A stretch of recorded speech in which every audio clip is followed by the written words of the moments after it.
After all that work, it still sounds like a diesel. Welcome to Dirt Sweat Gears. We are here with the worst Miata in existence. This is an exciting day because we are very, very close to getting this car on the ground for the first time in 7 months.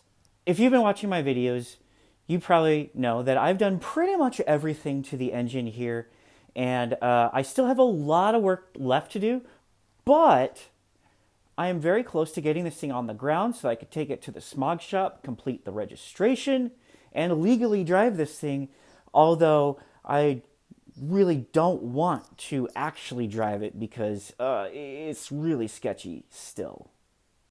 So let's stop screwing around and get right to work.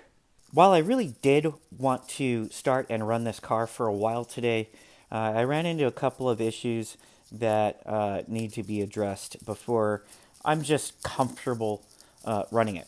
First of all, I need to get a new radiator cap. Next up are these sensors, and if you're a Star Trek fan, it's pronounced sensors. First one being this one, the fan switch. First of all, I have no idea where the harness of this goes. I can't seem to find it anywhere. So maybe it was clipped and bypassed. Maybe actually this is it. I thought this was a ground. I was wrong. Pretty sure this is the sensor. So I need to get a clip on that to get it working. Yeah, that's pretty dumb on my part. Next up are the two sensors in the back. That one, I broke off the little tab, so I've got to replace it. And in addition to that, I figure if I'm going to take off the cam angle sensor and the coil pack to make space back there, I may as well replace the ECU sensor. That way, they're all new, and I can be comfortable relying on this engine. In the meantime, I can get started on the brakes, so I'm, not a big deal. I still can't put the car on the ground, even if I had all of this put together anyway. So that means that once I get these sensors in and swapped out, I should be able to put this car on the ground. I got the pads and the rotor replaced on the driver's side without really much problems. This little dust boot was kind of a pain in the ass, but I think I got it in, and it's going to do its job. Removing the rotor was a little bit of a pain in the ass. I had to get a hammer and hit it from the back side. Like an idiot, I did hit the front side with the hammer and dinged the threads on one of the lug studs, but I think I was able to straighten that out with my tap and die kit. On the passenger side, things were going a little more smoothly, but when I went to press in the caliper piston, this happened. Lame! So now I get to replace a caliper on a brake system that I really don't even want. I really wanted to go big brakes, but I can't afford it. So now I spent, $140 on the brake set front and rear for stock, and now I got to spend another probably $75 on this one caliper. So it's a lot of fun. Don't buy a car on Facebook Marketplace. Jesus Christ. Alright, well, I'm running out of light pretty quick here, so I wanted to show you my progress before it gets completely dark. I've got the front brakes done. This one went back together just fine, no big deal.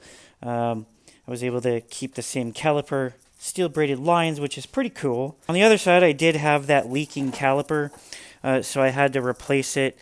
I'm willing to bet that once I get this thing on the road, it's going to start pulling to the right because the right is going to be grabbing a lot harder. But we'll see. It sure does look a lot nicer. But I got that all changed out. That's good to go. I'm going to worry about the other suspension components later. Obviously, the bushings are all garbage. The ball joints, I can't rely on them. But it can drive down to the smog shop and pass smog with the suspension it's got. On the rear here, I am going to do these brakes next before I put this car on the ground. And while I'm in here, there's a few things I'm going to address. First of all, it's fucking pink down here, and it's just like, come on. I'm, again, not going to bother with these suspension arms yet because I'm going to be doing coilovers and bushings and all of the things later on. But while I'm in here, I'm going to make this look a little bit nicer. I'm pulling off that splash panel. I'm going to paint it flat black. I'm going to paint the metal parts with the underbody coating, and I'm going to try to pull this out as best I can because there's really no reason for it to be like that. Look at that.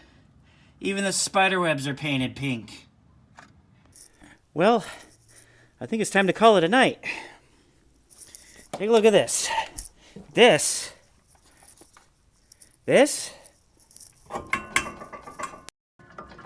caliper not coming off. You can see I've been whacking on it pretty good. I even tapped the caliper itself, which is a little unfortunate, but I don't think that's gonna do anything permanent.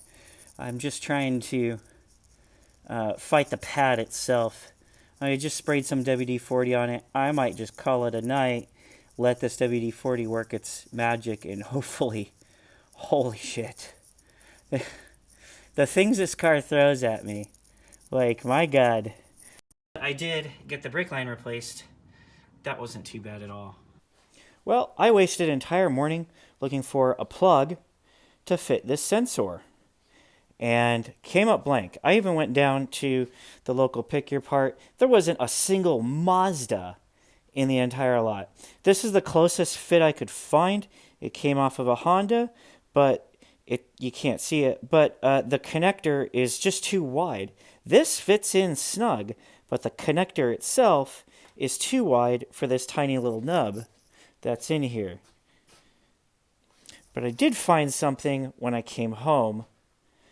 I found something that kinda worked. This connects just fine. It's tight enough, and if I wrap it with tape, which I'm going to have to keep it weatherproof, will do the job for now. I know it's ghetto, and yes, I'm ashamed, but for now, it's going to have to do because I really don't have an alternative for getting this sensor working. Well, I earned that. I got new calipers, new rotors, new pads, new brake lines, all cinched down, and the wheel well is black again. I still have to paint the fender liners, but I wanted to make sure that I had enough light left in the day to give this a good bleed, because I may be able to put this on the ground. And over here, I've got my little ghetto rig fan switch plug connected. Again, I'm not proud of this, but this will get the job done until I can actually get the proper plug. Next up is two things. First, I've got to fill up this radiator, and then I've got to fill up these brake lines. Bleeding the brakes is kind of a pain, but thankfully, my wife is generous enough to lend her services when I require brake bleeding. Next, I am going to put the intake back on because I do remember seeing a check engine light. I'm going to reset the computer, put the intake back on, plug in the mass airflow sensor, and get started up and see what happens. I'm sure we're going to have a nice little barbecue happening on the exhaust headers. So that'll be a fun thing to watch.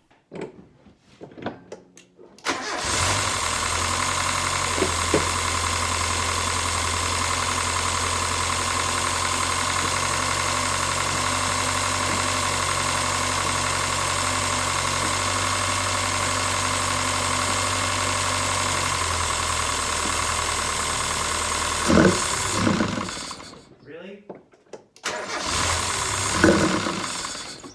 Everything.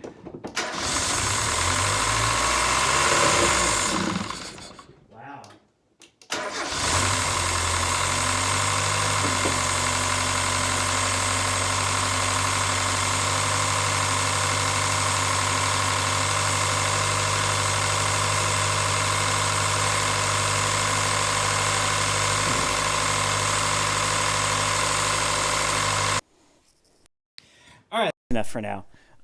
So obviously you saw a lot of smoke, and that was the cook-off from the headers.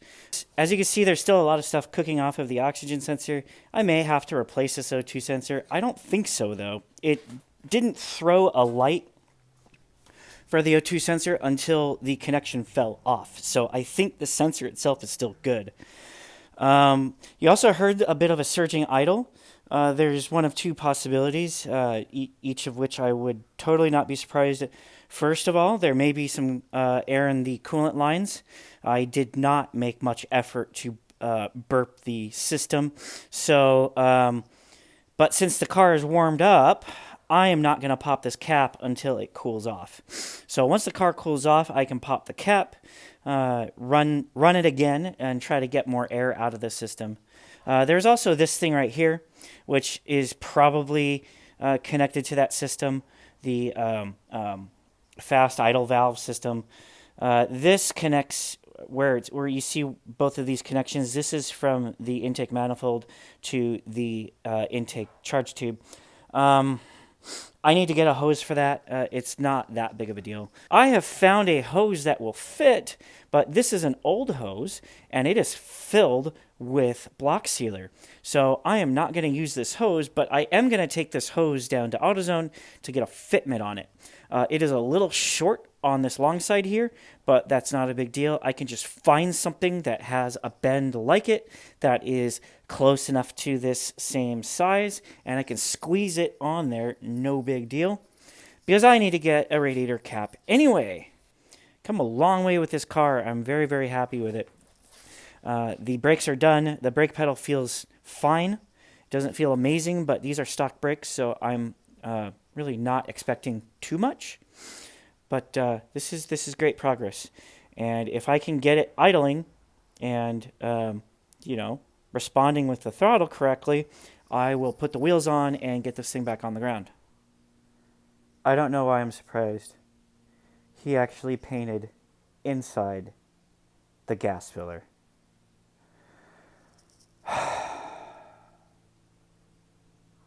Oh boy. After all that work, it still sounds like a diesel. So I got the timing set at 10 degrees. I've got new gas in it. I mixed some, who knows how old the old gas was. It was easily a year old, so I threw in some 91 just to balance it out. It was almost empty, and now it's almost half full, so I think this is not a very big gas tank. But I think this is running the way it's supposed to. Sounds terrible, but maybe we can work on that.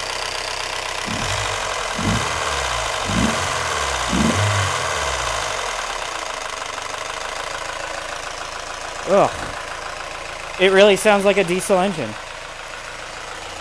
Jesus, that thing, ugh. I'm going to need to put an exhaust or intake or something to make that sound a little better, because that is, oh boy, that sounds terrible. So that's actually, this is still a really good sign. I think next up I need to change the transmission oil and the rear end oil, and then this thing will be ready to really put on the ground. I may put some body panels on just to feel good about myself while this thing cools off. I gotta wait for the exhaust fumes to get out of this garage, because I'm gonna die. So I'm gonna go eat some breakfast and then come back and get more work done. All right, so I just had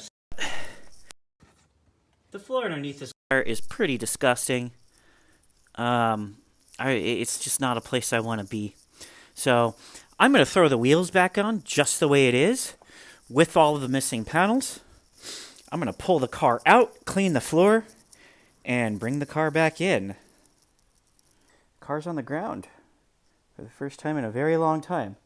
Obviously, I've got a few things I need to work out here. But I really wanted to get this thing moved out so I could clean the garage before doing more work. But I noticed a little thing. See how this wheel is, I don't know, maybe pointing out just a little bit, you know, like the car's turned to the left just a little bit. Well, if we go to the other side, yikes. So, I think I need to adjust my toe, maybe just a little bit. You know, maybe just a little bit. The good news is I've got toe alignment plates that are going to help me get this close enough. So the first thing you want to know about toe is, obviously, I mean, call me crazy, but you probably want the wheels pointing in the same direction. I'm going to shoot for parallel to each other. So first thing is making the actual adjustment. So I've got a 12 millimeter here on the rack itself, a 17 millimeter to loosen and tighten this nut as we need to, and a crescent wrench to hold the tie rod in place when I go to lock that nut. Pretty straightforward. So all you do is you got to turn this thing. You gotta turn. You gotta. Oh boy. You know what? I said the words of death. The words of death are, "This is easy." And I'll show you why. See how the lock nut is open? I got the 12 millimeter. I'm gonna start turning it. Take a look at the bellows over here. Watch what happens. See it twisting? Yeah, I'm just really lucky I didn't twist the bellows off until they tore before noticing that. Also, I tried loosening this ring clamp, or removing this ring clamp. It's stuck on there. And even better, I can't get the ring clamp back on there. I don't know if it's because I don't have a bent needle nose or if it's just because I'm retarded. So I just put a worm clamp on it for now. I really don't like the worm clamp because it is poking the bellows. And I have a feeling that's going to be disaster in the long run. But I was right about one thing. Getting an alignment is easy. You just drive the damn car to Pep Boys and have them align it. So of course that means, fuck it, we're pulling this car out of the garage anyway. I don't care if the wheels drag.